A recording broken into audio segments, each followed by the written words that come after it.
शिक्षा तक जुड़ गई है अपराधों की परपाटी में और अब पढ़े लिखे ही मिलते हैं बीहड़ की बादी में। आखिर दायित्व भला ये किसके सर पर जाता है और भोले भाले इंसानों को निराशावादी कौन बनाता है? एक बड़ा प्रश्न है जो आम जनमानस में तैर रहा है। प्रश्न है आरक्षण का।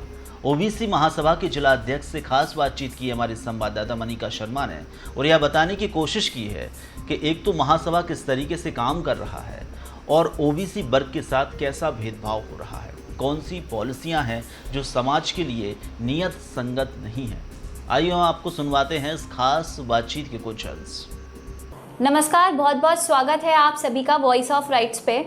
आज हमारे साथ वॉइस ऑफ राइट्स पे मौजूद हैं ओबीसी महासभा के जो जिला अध्यक्ष हैं इंजीनियर गिरिराज सिंह। तो आइए हम थोड़ा उनसे बात करते हैं और जानते हैं कि जो आरक्षण का भी उनने मुद्दा उठा रखा है आखिर वो क्या है। सर, बहुत बहुत स्वागत है आपका। धन्यवाद। सर, आपने जो ये महासभा का गठन कर रखा है किस उद्देश्य से कर रखा है? ओबीसी महासभा का जो गठन किया गया है कि ओबीसी के साथ जो भेदभाव हो रहा है, जैसा कि मध्य प्रदेश में केवल 14% आरक्षण है, भारत के अन्य राज्यों में 27% आरक्षण है और 27% से कई राज्यों में ज़्यादा भी आरक्षण है। तो ऐसा क्यों है कि मध्य प्रदेश में 14% आरक्षण है? दूसरा हमारा उद्देश्य है कि 1931 में जो जनगणना कराई गई थी ओबीसी की, उसके बाद से आज दिनांक तक कोई जनगणना नहीं की गई है। तो हमारी सरकार से मांगे हैं कि जनगणना की जाए और केंद्र में भी कई ऐसी इन्होंने नियम बनाए हैं, जैसे 13 पॉइंट रोस्टर, इसको ख़त्म करने के लिए हमने ये ओबीसी महासभा का गठन किया है। सर, हम चाहेंगे कि आप हमारे दर्शकों को बताएं कि ओबीसी में और कौन कौन से लोग आते हैं, कौन कौन सी जातियाँ आती हैं? ओबीसी में अगर हम बात करें तो इसमें बहुत सारी जातियाँ आती हैं, 3000 प्लस जातियाँ ओबीसी में आती हैं।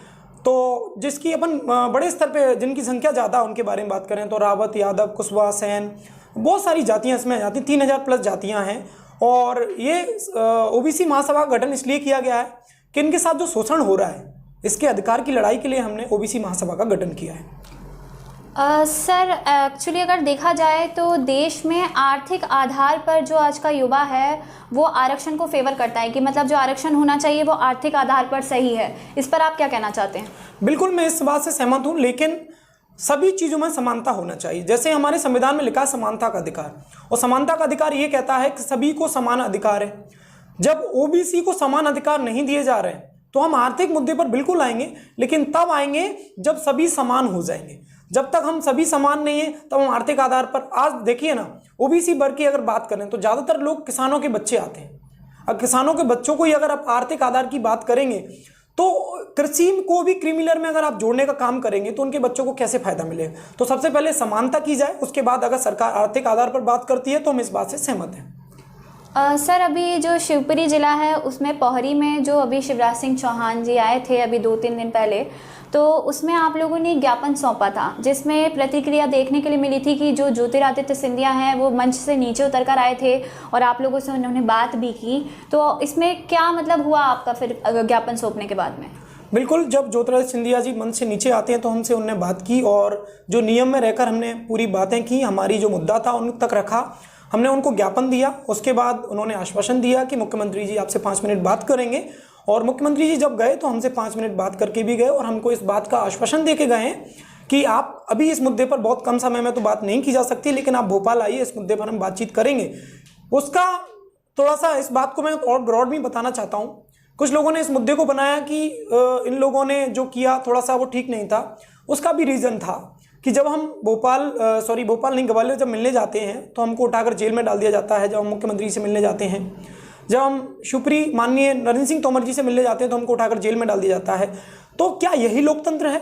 लोकतंत्र ये कहता है कि भाई सबको समानता का अधिकार है और जो जनता है उसकी बात रखने का अधिकार है अपने नेता के पास। तो हमको हमारे नेता से अगर नहीं मिलने दिया जाएगा, जब हमको नेता से नहीं मिलने दिया गया तो हमने वहाँ पर जो सभा थी उसमें इस बात को उठाया और हमने अपनी नियम में रहकर बात रखी। और कुछ लोगों ने जो आरोप लगाए कि हमने सिंधिया मुर्दाबाद के नारे लगाए, बिल्कुल गलत था और हमने अपने नियम में रहकर उनसे बातचीत की। सर, आप जो ये मुद्दा रख रहे हैं कि 27% मध्य प्रदेश में आरक्षण मिलना चाहिए ओबीसी को भी, तो अगर मान लीजिए कि ये किसी भी रीज़न से सरकार इसके फेवर में नहीं जाती है तब आप क्या करेंगे? बिल्कुल, अगर सरकार इसके फेवर में नहीं जाती है तो हमारा उद्देश्य केवल ये है कि हम ये चाहते हैं कि जब 27% आरक्षण नहीं होगा तो ये लोग क्यों नहीं कर रहे हैं? पहली बात, इसका जवाब सरकार को देना पड़ेगा।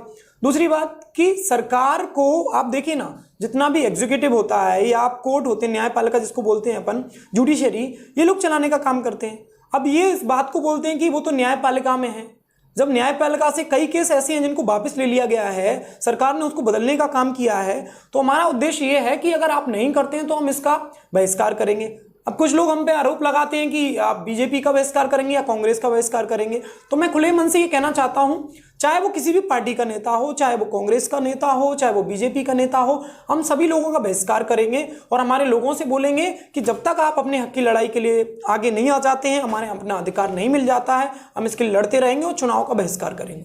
सर, आप हमारे चैनल के माध्यम से ओबीसी के जो और लोग हैं जो देश भर में, तो उन्हें आप कोई संदेश देना चाहते हैं क्या? बिल्कुल, मैं ओबीसी के लोगों को ये संदेश देना चाहता हूं कि हम जो लड़ाई लड़ रहे हैं ये किसी के खिलाफ लड़ाई नहीं है। ये जो लड़ाई है ये अधिकार की लड़ाई है। दूसरा, मैं आपसे कहना चाहता हूं कि मैं ये नहीं कह रहा हूं कि इसमें सभी लोग आगे बढ़ें, इसमें जितने भी आर्थिक रूप से कमजोर हैं सभी लोग आगे बढ़ें, लेकिन मैं इसी बात को रिपीट कर रहा हूं कि सभी को समानता का अधिकार तो मिले। जब सबको समानता का अधिकार मिलेगा तो हम इस आर्थिक मुद्दे पर भी बात करेंगे। अगर भारत की आप बात करें, मैं इस बात को 2 बार भी बोल चुका हूं कि भारत के सभी राज्यों में 27% आरक्षण है, कुछ राज्यों में 27% से ज़्यादा आरक्षण है, फिर मध्य प्रदेश में 14% आरक्षण क्यों है? पहले इस पर बात इनको करना चाहिए। दूसरा, मैं इस बात को सभी ओबीसी भाइयों से ये कहना चाहता हूं कि ये लड़ाई जो है तभी हम अच्छे से लड़ पाएंगे जब जितने भी ओबीसी की जातियां हैं वो हमारे साथ आएंगी, तो हम अधिकार को लेकर हमारे माननीय मुख्यमंत्री से बात करेंगे और अपने अधिकार की लड़ाई के लिए लड़ते रहेंगे। तो मेरा सभी ओबीसी भाइयों से निवेदन है कि इस अधिकार की लड़ाई में सभी आगे आएँ और हम सरकार से अपनी मांगें रखेंगे। बहुत बहुत धन्यवाद आपका।